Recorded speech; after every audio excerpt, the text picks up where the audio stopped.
true flies belong to the Diptera order.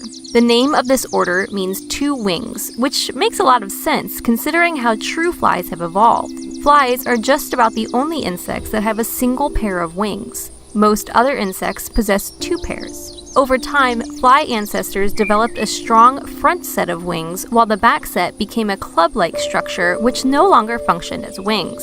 Today we call these club-like structures halteres, and they may aid in fly aerodynamics. Usually, when looking at common names of flies, true fly names are formed by two words such as botflies, houseflies, and deerflies.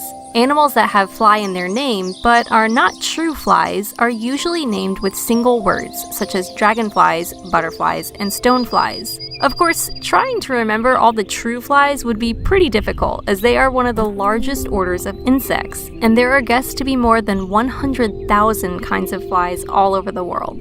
Insects from the Diptera order can be found on every continent in the world, including Antarctica, though their numbers there are limited to 3 species, of which only 2 are naturally occurring, and all of whom are found in the warmest parts of the land, aka near the ocean. While some species of flies are found in places we would expect, such as forests, wetlands, jungles, and even our own homes, others live in extreme environments like hot springs at 112 degrees Fahrenheit or crude oil pools. Plus, when thinking about flies, many of us may only consider the adult form, but in truth, flies undergo complete metamorphosis, with their egg, larval, and pupal stages potentially, and even typically, living in habitats separate from their adult forms. Fly eggs are laid by adults in most species, though some are not laid as eggs and develop to later stages within the female fly.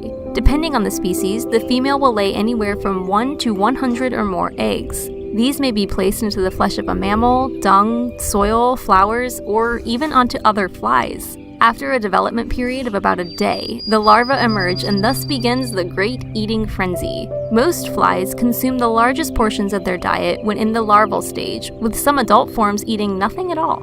All flies in the larval stage lack legs, and they will eat just about anything. Plant matter, organic matter, feces, flesh, and garbage are all on the menu. In fact, it's this stage of the fly's life cycle on which we have depended for the cleaning of wounds. After about a month has passed, the fly will enter its third stage of metamorphosis as a pupa, where it develops a hard outer shell. About 1 week later, the adult fly emerges, who may live barely more than a week to well over a few months. Of course, these times all vary depending on the species, but at least that gives you an idea of the fly life cycle. It should be noted here that mosquitoes, believe it or not, are actually flies, and thus it can be said that the order of flies has caused some pretty major mishaps in human history. The aforementioned mosquito is a vector for malaria, or basically acts as a means of transmission of the disease. And even common houseflies can be dangerous because they'll just as soon land on some bacteria-covered garbage as they will your face. To be fair though, flies can also be beneficial. Some midge flies are the sole reason we have chocolate, as they seem to be the only pollinators of the cacao trees, from which chocolate is produced. They also help in our gardens by consuming pests. And even what some might consider the most annoying, the mosquito, is part of a food web that ensures many fish have enough to eat. Love flies or hate them, they do play an important role in our environment. Most people likely associate flies with the common housefly, who looks like this. But considering mosquitoes are also flies, I'm sure you can guess the way they look can really vary. Some may look like this, or even this, or this, I guess.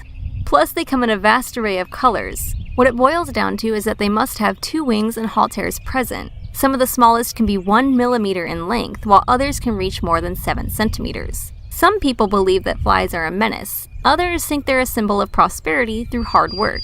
Still more just find them annoying. And heck, the ancient Egyptians bestowed pendants in their shape to represent bravery.